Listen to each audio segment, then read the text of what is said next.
کە لاڵقەی پێشوە زۆر باسمان کرد. دوایین پەرسەندەکانەوەیە کە بۆ یەکەم جار ئاڕۆسی ئیسرائیلی سیستەمی بەرگری لە ئەڵمانیا دانراوە. ئەمە چی ئەڵمانیا بەتەمای چییە؟ ئەو سیستەمە چۆن برایە ئەوێ و چۆن دایناوە لە ئێستا؟ ئەو سیستەمە ئاڕۆ خۆی هیتس ئەمە سیستەمەکەی ئەگەر وڵات دوایی ڕوونکردنەوەیەکشی لەسەر بدەیەمە چییە؟ ئەوە سیستەمی ئاڕۆیە ئاڕۆسیە تەڵام خۆی ئاڕۆیەکی هەیە و دووسیە بەڵام بۆ ئاگاداری تسە چوار لە دەستیانە بەڵام تەواویان نەکردووە بەڵام ئیشی تیاکەن ئاڕۆ چوار ئەمە یەکەم جار نییە دەربچێتە دەرەوەی بڵین ئیسرائیل نانەخێر لە کاتی شەڕی 12 ڕۆژی ئێرانە دانەیەکی برد وابزانم ئاڕۆ دوو بوو سەیەکەی نەبوو بردی بووە قۆبڕوس بەشی یۆناان لە لارنەکە لە یۆناانە داینا بۆ بەرگری لە قۆبڕوس تایبەتی کە فڕۆکەکانی هەمووی چوە قۆبڕوس بردیە وێنانە دانەیەکێ بوو ئەم ئاڕۆسیە ساگەر باسی بەرگری ئاسمان بکەین مەسەرەن ئیسرائیل پاتریۆتی هەیە ثادی هەیە لەگەڵ ئاڕۆیە پاتریۆت کەی لە موشەکەکەدا کە موشەکی بالستی لە ئاسمان دێتە خوارەوە داعبەزێ نێزیک زەوی ئەنجا لێدایی تەقێنێتەوە بەڵام ئاڕۆسێ لە دەرەوەی ستراتۆسفیر لە 20 کیلومتر تاکو 100 کیلومتر لە ئاسمان بێ لێدا ئەگەر دەرچێتە بۆشایی ئاسمانی شەو موشەکە بالستیە ئۆتۆمیش بێ لەوێش لێداتن توانای ئەمەیە بەڵام ئەمە دروستکردنی ئیسرائیل نییە بەتەنیا بۆ ئاگاداریت ئەمریکای لەگە ئەمریکا 150 ئەمریکا 150 ئیسرائیلە باشە جگەل لەو تایبەتمەندیە کە ئاڕۆسێ هەیەی ئەوەی کە لە بەرزیەکی زۆرەوە تا 100 کیلومتر دەتوانێت موشەکەەکە بپێکیە چی تایبەتمەندیەکی تری هەیە تایبەتمەندیەکەی 2400 کیلومتر دوور دەتوانی تێگریت ئەم موشەکە شکێکی زۆر بێ باشە پرسیارەکەم لەوە هاتیانی بۆ ئەڵمانیا لەم کاتەیە ئاڕۆسێ دادەنێت تۆ ئەگەر سیر بکەی ئێستا کە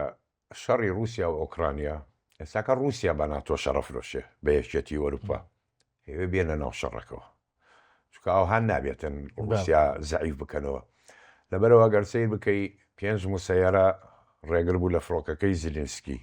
5 موسەیارەی تر لە فەرەنسا لە بان قاعیدەی بەحری فەڕەنسی کە بڵین ژێردەریا ئۆتۆمیەکانی لێنانە بوو پێش 2 ڕۆژ بەبانیان ڕەدبوو و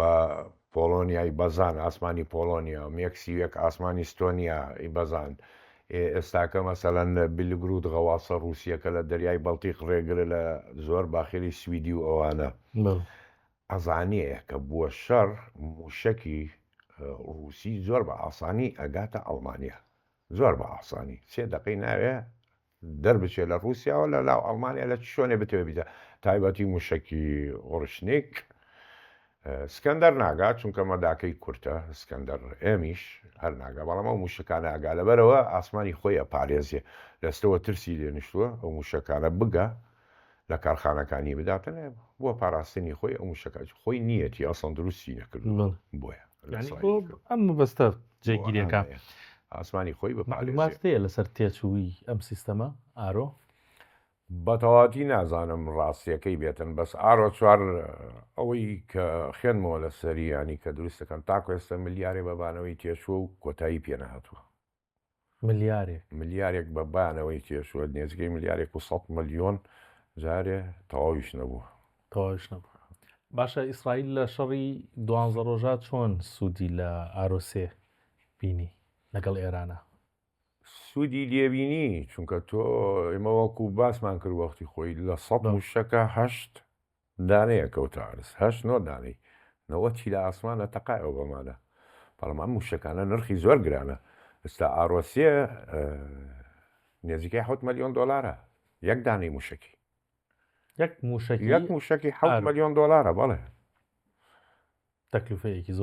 زۆر زۆرە پاتریۆت 3 ملیۆن و نیو دەست پێکە ئەم 6 لە 15 ملیۆنەوە هەیە دەست پێکە عینی ئەمریکیەکە باشە ئەڵبانیا ئەگەر نەیدەنێ دەرەقەتی موشکی ئەمە ئارۆسەیە دەیانی ئەگەر کەوتە شەڕێکی وهاوەکو چۆن گریمانەمان کرد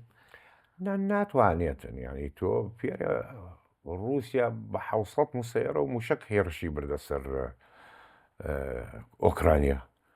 چەندێکی توانی بگرێتەوە ئەڵمانیا بە منزومەیە 2 منزومە بە 10 منزومەش ناتوانێت خۆی بپارێزێ پێویستی پێێتی زۆر جارێ ماوێتی زۆر باشە هەفتەی پێشوو ئەڵمانیا ئەوەی ڕاگەیان کە یەکەیەکی دژە درۆنی دروست کردووە ئەم یەکەیە ئیشی چیانی هەموو وڵاتان ئەمەیان دروست کردووە لە رووسیا لە ئۆکرانیا لە ئەڵمانیا چونکە ئەوان تەجربە وەرەگرن لە شەڕی رووسیا و ئۆکرانیا ئەبینن درۆن چیەکە لە تانک و لە سەرباز و ئەوانە هەموو وڵاتی ئەمە دروست دەکاتن تەنها ئەڵمانیا نییە ئەو شتە زۆر گرنگ نییە ئەو هاواسی بکەی